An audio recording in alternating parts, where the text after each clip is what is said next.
I didn't have plans that Valentine's Day, and for once, it didn't bother me. I was 32, recently divorced, and still learning how to enjoy my own company again. I lived alone in a small townhouse in a quiet suburb outside Columbus, Ohio. The kind of neighborhood where couples hung heart-shaped lights in their windows and kids chalked pink messages on the sidewalks. That night, most houses glowed warmly. Mine didn't. I got home from work just after 6 p.m., kicked off my shoes, and stood in the entryway longer than usual, listening to the silence. No music, no TV, no voices. I remember thinking how strange it felt that the loudest thing in the house was my own breathing. I made myself a simple dinner, poured a glass of wine, and sat at the kitchen table scrolling through my phone, deliberately avoiding social media. I didn't want to see flowers, dinners, or happy captions. I wanted the night to pass quietly. By 7:30, it was fully dark outside. I turned off most of the lights, leaving only a small lamp in the living room. I liked the way it made the house feel smaller, contained, safe. I curled up on the couch with a movie playing softly in the background, barely watching it. Every now and then, I glanced out the front window. Cars passed occasionally, headlights cutting through the dark, then disappearing. Everything felt normal, almost peaceful. Around 8:10, my phone buzzed. At first, I thought it was a group text or a spam message. I glanced down casually and froze. It was a text from an unknown number. No plans tonight. My stomach tightened. It wasn't threatening. It wasn't explicit, but it was specific. It felt timed. I stared at the screen for a few seconds, then typed back, "Wrong number." The reply came almost immediately. "Oh, sorry. Thought you might be alone." That's when I felt it. That subtle shift in my chest, like something heavy had settled there. I didn't respond. I locked my phone and told myself it was nothing. A guess, a coincidence. Valentine's Day made people assume things. I turned my attention back to the TV, but my eyes kept drifting to my phone. A minute later, it buzzed again. "Didn't mean to bother you." I sighed, irritated now, more than scared, and typed, "Please don't text me again." The typing bubble appeared almost instantly, then vanished. A few seconds passed, then another message came through. "I won't." I set my phone face down on the coffee table and tried to relax. For a few minutes, it worked. The movie droned on. The wine dulled my nerves slightly, but I couldn't shake the feeling that something was off. The text wasn't aggressive. It wasn't crude. It was polite, almost considerate, and that somehow made it worse. At 8:32, my doorbell rang. I jumped so hard I spilled wine on my sweater. My heart pounded as I stared at the front door. I wasn't expecting anyone. I hadn't ordered delivery. I muted the TV and listened. Silence followed. I waited for the doorbell to ring again. It didn't. Slowly, I stood up and walked toward the door, peering through the peephole. No one was there. I exhaled shakily and stepped back, telling myself it was probably a neighbor's guest who rang the wrong door. Still, I locked the deadbolts, something I usually didn't bother with until bedtime. I returned to the couch, but my sense of calm was gone. The house felt different now, too quiet again. My phone buzzed. I picked it up reluctantly. Another message from the same number. "I don't think anyone's home." My blood ran cold. My eyes flicked toward the front window. I hadn't turned any lights on since earlier. From outside, the house probably did look empty. I typed back, my hands shaking. "Stop texting me." The reply came slower this time. "Sorry, just thought it was sad." Sad. The word made my throat tighten. I didn't respond. I stood up and turned on the hallway light, then the kitchen light. I wanted the house to look lived in, occupied. My phone buzzed again. That helps. I felt dizzy. I backed away from the window, suddenly aware of how visible I was. I grabbed my phone and opened the security camera app, pulling up the front yard feed. The image showed my driveway and the street beyond it, empty, no people, no cars parked nearby, nothing that explained how someone could know so much. Another message came through. "You always sit on the left side of the couch." My chest tightened painfully. That wasn't a guess, that was observation. I stood completely still, staring at the screen. I typed, "How do you know that?"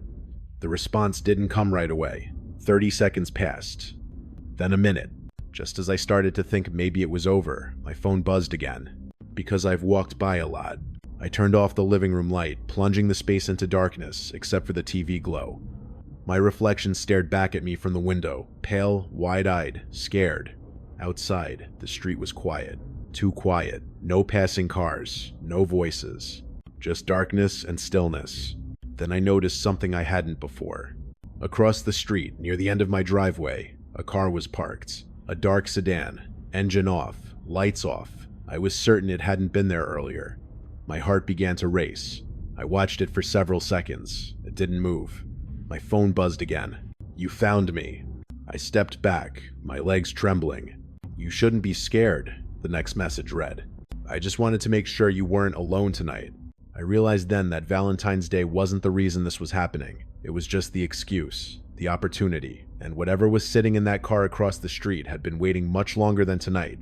I stood there in the dark living room, my phone buzzing softly in my hand, staring at the car across the street.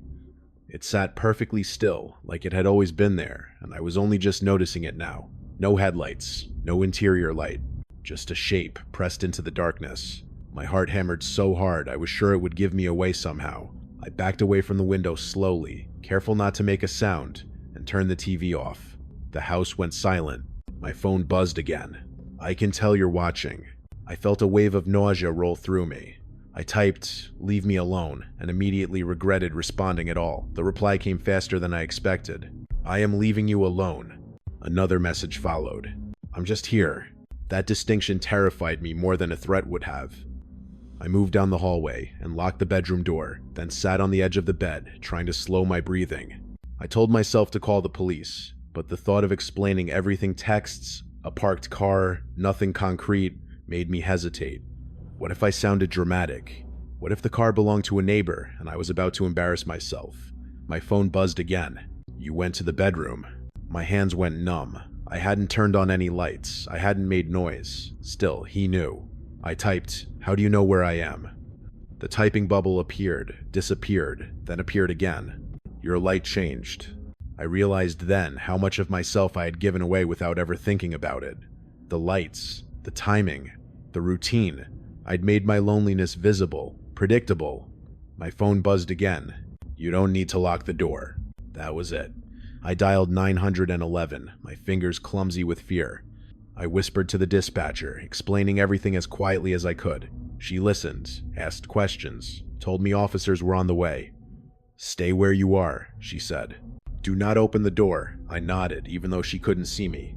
Outside, the car's engine turned over. I heard it clearly this time.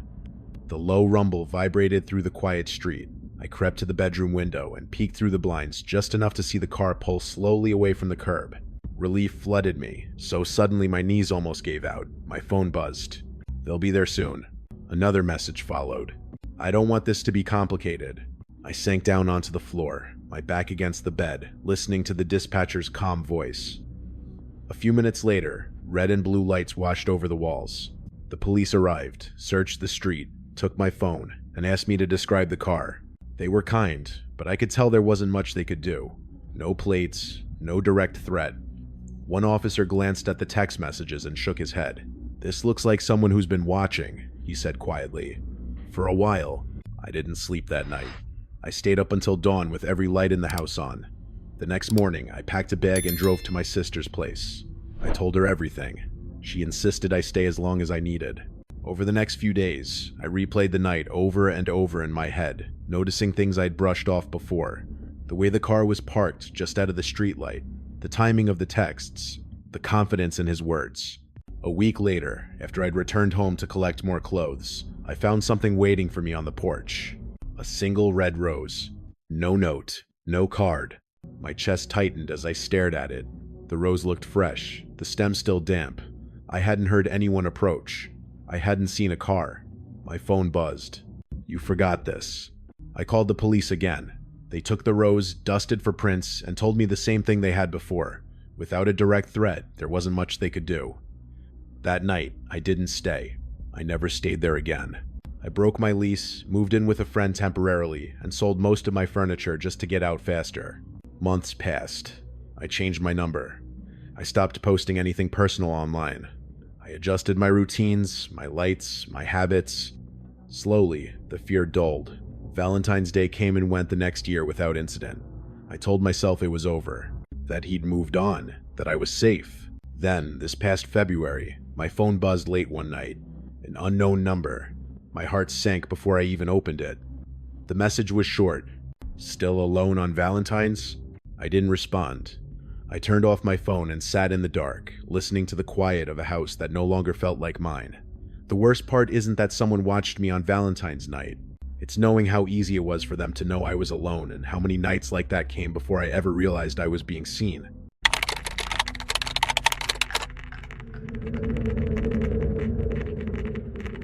Valentine's Day had never meant much to me. I was 29, living alone in a one-bedroom apartment in a mid-sized city in Oregon, and I'd been single long enough that the holiday felt more like background noise than anything else. Couples would crowd restaurants, flowers would sell out by noon, and by nighttime, the city would quiet down in that specific way it always did after everyone settled into their plans. That night, my plan was simple. Stay in, ignore the day entirely, and go to bed early. I got home just before 7 p.m., dropped my bag by the door, and locked it out of habit. My apartment was on the second floor, with a narrow hallway that led straight from the entrance to the bedroom. The living room windows faced the parking lot, and from there, you could see most of the building's front. I turned on a single lamp near the couch and left everything else dark. I didn't want the place glowing like a signal. By 8, I had eaten dinner and changed into pajamas. I sat on the couch scrolling through my phone, half watching a show, deliberately skipping past any Valentine's posts. Outside, I could hear cars coming and going, doors slamming, people laughing as they headed out. I remember feeling strangely relieved to be alone. No expectations, no pressure, just quiet. At 9:14 p.m., my phone rang. The sound startled me. No one ever called me that late unless something was wrong. I glanced at the screen. Unknown number. I let it ring until it stopped, assuming it was spam. A few seconds passed. Then it rang again. Same number. I frowned, annoyed, more than concerned, and answered. "Hello?" There was no response. I pulled the phone away from my ear to check if the call was still connected. It was. When I brought it back up, I heard breathing. Slow, controlled, not heavy, not rushed. Just someone breathing on the other end of the line. My stomach tightened. "Who is this?" I asked. The breathing continued for a second longer, then the call ended. I sat there, staring at my phone, my heart beating faster now. I told myself it was a prank, a wrong number, someone bored. Still, I stood up and checked the door lock again, making sure the deadbolt was secure. I went back to the couch, trying to shake the uneasy feeling creeping up my spine. My phone buzzed with a text. "You answered." The words made my chest feel tight. I typed back, "Who is this?" The reply came almost immediately. "Someone who wanted to know if you were alone tonight." I felt a chill crawl over me. I looked around the apartment, suddenly aware of how quiet it was. I typed, "Wrong number," and blocked the contact. I told myself that was the end of it. People were weird. Blocking worked. I set my phone face down and tried to focus on the TV. Less than a minute later, my phone rang again. Different number, same ringtone. I didn't answer. I watched it ring until it stopped. Then another text came through. Blocking doesn't really change anything. My hands started to shake. I stood up and turned the TV off, the sudden silence making my ears ring. I checked the window, pulling the curtain back just enough to look out at the parking lot. Nothing seemed out of place. A few cars, no one standing around. I backed away and locked the curtain again. My phone buzzed again. "You left the lamp on." I froze. I hadn't mentioned the lamp. I slowly turned it off, plunging the room into near darkness. Almost immediately, another message appeared. "Better." My heart began to race. I typed, "Stop texting me," and immediately regretted responding at all. The reply came slower this time, like they were taking their time. "I didn't mean to scare you." Another message followed. "I just picked tonight because I knew you wouldn't have company." That sentence hit harder than anything else so far. It wasn't random. It wasn't accidental. It was chosen. I grabbed my hoodie and keys, planning to leave and go somewhere public, anywhere with people. But when I reached the door, I stopped. I listened closely. At first, there was nothing. Then I heard movement in the hallway outside. Slow footsteps, someone pacing. My phone buzzed again. "You don't need to go anywhere." I backed away from the door, my heart pounding. I locked myself in the bathroom, sliding down against the tub with my phone clutched in both hands. I tried to breathe quietly, terrified that any sound might give me away. The footsteps outside stopped. Silence followed. Then my phone rang again. I didn't answer. A voicemail notification popped up seconds later. Against my better judgment, I pressed play. At first, there was nothing but static. Then I recognized the sound instantly. My TV show, playing softly, recorded from inside my apartment. Underneath it, I could hear my own breathing. I covered my mouth to keep from screaming. Tears blurred my vision as the voicemail ended. My phone buzzed one more time. You see why I had to call? I didn't know how they were doing this. I didn't know how they knew so much. All I knew was that whoever was contacting me wasn't guessing. They were watching. And Valentine's night was just the moment they decided to let me know. I sat on the cold bathroom floor long after the voicemail ended, my phone clutched in both hands, staring at the dark screen like it might start talking again on its own. My own breathing echoed in my ears now, louder than it had sounded on the recording.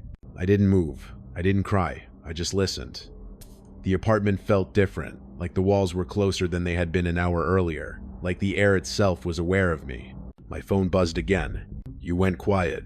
I swallowed hard and turned the phone face down, pressing it against my thigh as if that might stop it from knowing where I was. I stayed there, counting my breaths, listening for anything beyond the bathroom door.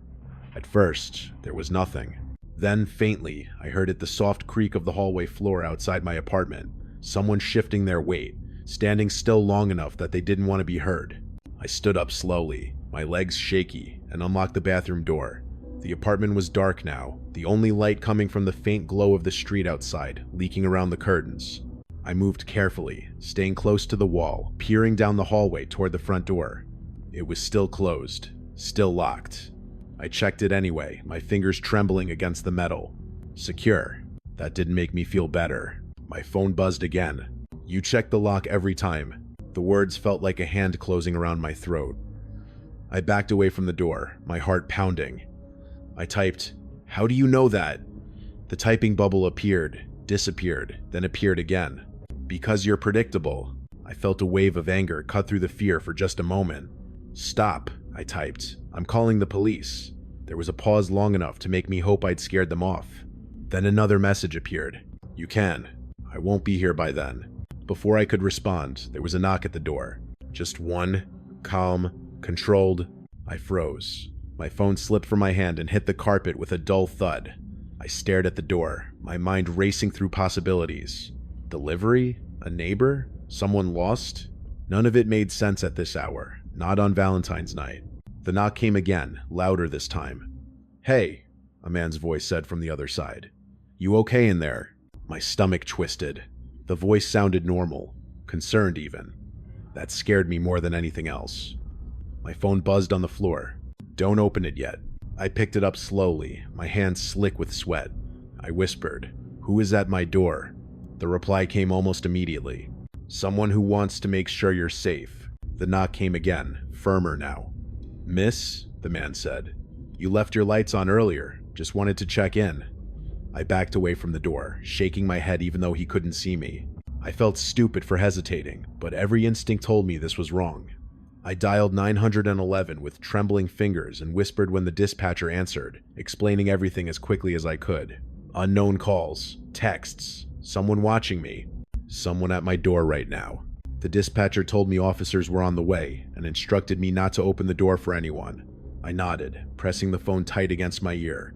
Outside, the man sighed audibly. "Okay," he said softly. "I'll wait." I heard footsteps move away from the door, then stop somewhere just out of sight. My phone buzzed again. "See? He's patient." I crouched down beside the couch, my back against it, trying to make myself as small and quiet as possible. Minutes crawled by. The dispatcher stayed on the line, asking me to describe every sound. I told her about the footsteps, the knock, the messages. She asked if I could see anyone through the window. I didn't dare check. Then I heard movement outside the living room window, fabric brushing against glass. I turned my head slowly, my heart hammering, and saw a shadow pass across the curtain. Someone was standing there, close. My phone buzzed again. "Don't be scared." The dispatcher heard my breathing spike and told me to stay calm. "Officers are close," she said. Outside, the shadow lingered for a few seconds, then moved away. I heard hurried footsteps, then the sound of a car door slamming somewhere in the parking lot. Tires screeched faintly in the distance. Moments later, red and blue lights flashed across my walls. I burst into tears before I even realized I was crying. The police knocked loudly, announcing themselves. I opened the door and collapsed into sobs as they stepped inside. They searched the apartment, checked the parking lot, spoke to neighbors. No one had seen anything. No suspicious vehicles, no witnesses. One officer took my phone and scrolled through the messages, his jaw tightening. "This wasn't random," he said quietly. "They knew your habits, your timing. That takes observation." The words sent a chill through me. Observation meant time. It meant patience. I didn't stay in that apartment another night. I packed a bag and stayed with a friend, then moved out as soon as I could break the lease. I changed my number, deleted my accounts, adjusted my routines. For a while, it felt like it worked. The messages stopped. The calls stopped. Life slowly returned to something like normal. Then, months later, on another quiet night, my phone buzzed with a voicemail notification from an unknown number. I stared at it for a long time before pressing play. The message was short, no words. Just the sound of a television playing softly in the background. A show I recognized, a show I used to watch every night. Underneath it, faint but unmistakable, was my own breathing. The voicemail ended abruptly. I sat there in the dark, my heart pounding, realizing something I hadn't wanted to admit before. Valentine's night wasn't the beginning. It was just the moment they decided to let me know I was never as alone or as unseen as I thought.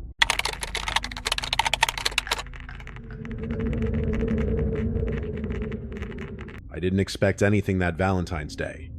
I was 31, single by choice, and living alone in a small ground-floor apartment on the edge of a quiet college town in Pennsylvania. My building was older brick walls, narrow hallways, and doors that closed a little too loudly if you weren't careful. Most of the residents were graduate students or young professionals who kept odd hours. It was the kind of place where no one really knew anyone else, and that anonymity had always felt comforting to me. That night, I got home around 6:45 p.m., kicked off my shoes, and locked the door out of habit. Outside, the air was cold, but still. No snow, no wind, just that heavy winter quiet that settles in once the sun goes down. I heated up leftovers, poured myself a glass of water, and sat on the couch with my laptop, answering emails I'd put off during the day. I wasn't avoiding Valentine's Day, I just wasn't participating in it. Around 8 p.m., I turned off the overhead lights and left only a small lamp on near the couch. The apartment felt calm, normal. Through the thin walls, I could hear muffled laughter from a neighboring unit, probably a couple celebrating. I smiled faintly to myself and put my headphones in, letting a show play quietly as background noise. At 8:27, I heard a soft sound outside my door. It wasn't a knock. It was lighter than that, like something being set down gently. I paused the show and slipped one earbud out, listening. The hallway was quiet again. No footsteps moving away. No voices. I stood up slowly and walked toward the door, my heart beating just a little faster than normal. I peered through the peephole. Nothing. I told myself it was probably someone dropping off a package at the wrong door. Still, I hesitated before opening it. I unlocked the deadbolt and cracked the door open just enough to look down. Sitting on the welcome mat was a small bouquet of red roses. Fresh, neatly arranged, no card attached, no delivery tag, just flowers. My first thought was confusion, not fear. I looked up and down the hallway. It was empty. I bent down, picked up the bouquet, and noticed the stems were damp, like they'd just been cut. I brought the flowers inside, locked the door, and set them on the kitchen counter, staring at them like they might explain themselves. My phone buzzed. A text message from an unknown number. "Did you like them?" My stomach dropped. I stared at the screen, my fingers hovering uselessly over the keyboard. I typed back, "Who is this?" The reply came almost immediately. "Someone who didn't want you to feel forgotten tonight." I felt a chill creep up my arms. I looked back at the flowers on the counter, suddenly aware of how close someone had been to my door. I typed, "How did you get my number?" The response took a few seconds longer this time. "I've had it for a while." That answer made my chest tighten. I typed, "This isn't funny. Don't text me again." I set my phone down, my heart pounding, and told myself to breathe. Maybe it was someone I knew. A bad joke. A misguided attempt at romance. Still, the timing felt wrong. The anonymity felt wrong. A minute passed. Then my phone buzzed again. "I'm sorry. I didn't mean to scare you." I didn't reply. I walked to the front window and peeked through the blinds, scanning the small courtyard outside. A few bare trees, empty benches, no one standing around. I stepped back and locked the window, feeling foolish but unable to stop myself. Another message appeared. "You always check the window." My heart skipped. I hadn't mentioned the window. I typed, "Stop," my hand shaking. The reply came slower now, as if the person was choosing their words carefully. I just wanted to do something nice. I backed away from the counter and turned on the kitchen light, then the hallway light. I wanted the apartment bright, occupied. My phone buzzed again. "You don't have to turn the lights on." I grabbed the bouquet and carried it back to the door, intending to put it outside. I didn't want it in my apartment anymore. As I reached for the handle, my phone buzzed again. "Don't." I froze, my hand inches from the lock. My heart was racing now, fear blooming fully in my chest. I stepped away from the door and set the flowers down on the floor instead. I opened the camera app on my phone, checking the small hallway camera the building had installed near the stairwell. The grainy feed showed the corridor outside my unit. Empty, no one in sight. Another text came through. "I'm not there anymore." I sank down onto the couch, my legs weak. "Then how do you know what I'm doing?" I typed. The typing bubble appeared, disappeared, then appeared again. "Because you haven't moved the flowers yet." My throat tightened. I stared at the bouquet on the floor, my reflection faintly visible in the dark glass of the door. I whispered to myself, "You're okay. Just breathe." I didn't know what to do next. Call the police? Over flowers and texts? I felt ridiculous even considering it. My phone buzzed again. I left something else too. I looked down at the screen, my pulse pounding. "Check the mat," the next message read. Slowly, cautiously, I approached the door again and peered through the peephole. The hallway was still empty. I opened the door just enough to look down at the mat. Beneath where the flowers had been sitting was a small folded piece of paper. My name was written on it in neat, careful handwriting. I picked it up and closed the door quickly, locking it behind me. My hands trembled as I unfolded the paper. Inside was a single sentence. "I know you hate Valentine's Day, but you're not as invisible as you think." My phone buzzed one more time. "Happy Valentine's." I stood there in the middle of my apartment, the flowers at my feet, the note in my hand, realizing something that made my blood run cold. Whoever had left this hadn't just chosen tonight at random. They'd been paying attention for a long time, and Valentine's night was just when they decided to step out of the shadows. I stood there for a long time holding the note, my name staring back at me in careful handwriting. It wasn't rushed, it wasn't sloppy. Whoever wrote it had taken their time. That was what scared me most. I set the paper down on the counter next to the flowers and backed away, suddenly unsure of everything in my apartment. The walls felt closer. The air felt heavier. I locked the door again, even though I knew it was already locked, and slid the deadbolt with more force than necessary, as if that sound alone could make me feel safer. My phone buzzed. "You're thinking about calling someone." My heart dropped. I hadn't moved. I hadn't touched my phone since reading the note. I typed back, "Leave me alone." The reply came almost immediately. "I will. I just wanted you to know." Know what? That I wasn't invisible? That someone had been watching me long enough to learn my habits? I didn't respond. I grabbed my jacket and keys, deciding I wasn't spending another minute alone in that apartment. I'd go to a friend's place, a diner, anywhere with people. As I stepped toward the door, my phone buzzed again. "You don't need to run." I froze. My hand hovered over the doorknob. Slowly, I stepped back, my heart pounding. I opened the hallway camera feed again, scanning the corridor outside my unit. It was empty, no movement, no shadows. I stared at the screen for several seconds, waiting for something to appear. Nothing did. Another message came through. "I told you, I already left." That didn't make me feel better, it made it worse. If they weren't there anymore, how did they know what I was doing right now? I turned off the lamp and sat on the couch in the dark, my phone clutched tightly in my hand. I didn't know what to do that wouldn't somehow give something away. My breathing felt too loud. Every small sound in the apartment made me flinch. At 9:46 p.m., there was a knock at the door. Not loud, not aggressive, just a light tap, like someone didn't want to scare me. My heart raced. I stayed completely still. The knock came again, slightly firmer. "Hey," a woman's voice said from the hallway. "I think you dropped something earlier." I swallowed hard. The voice sounded normal, friendly even. I didn't move. My phone buzzed again. She's not lying. I felt dizzy. I whispered, "What did I drop?" even though I knew I shouldn't. There was a pause. Then the woman answered through the door. "Your mail," she said. "It was on the floor by the stairs." That was possible. I checked my mail earlier that evening. I could have dropped something without noticing. Still, something about the timing felt wrong. My phone buzzed again. "You should open the door." I shook my head, tears stinging my eyes.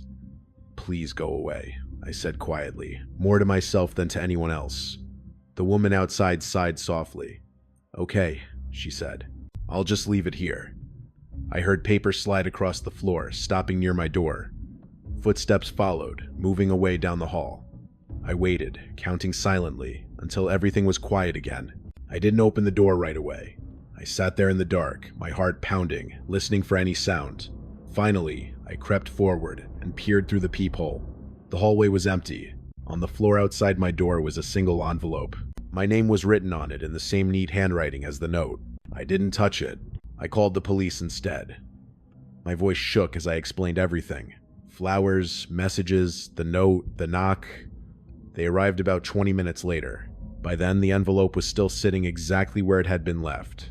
The officers photographed it, put on gloves, and opened it carefully. Inside was my electric bill, the one I dropped earlier, folded neatly. "There's no direct threat here," one of the officers said gently, "but this is definitely someone who's paying attention." They took my phone number, the messages, and the envelope. They asked if I recognized the handwriting. I didn't. They checked the building cameras. Whoever had come to my door never appeared clearly on any of them. Either they knew where the cameras were, or they were lucky. I didn't stay in that apartment that night. I packed a bag and stayed with a friend across town.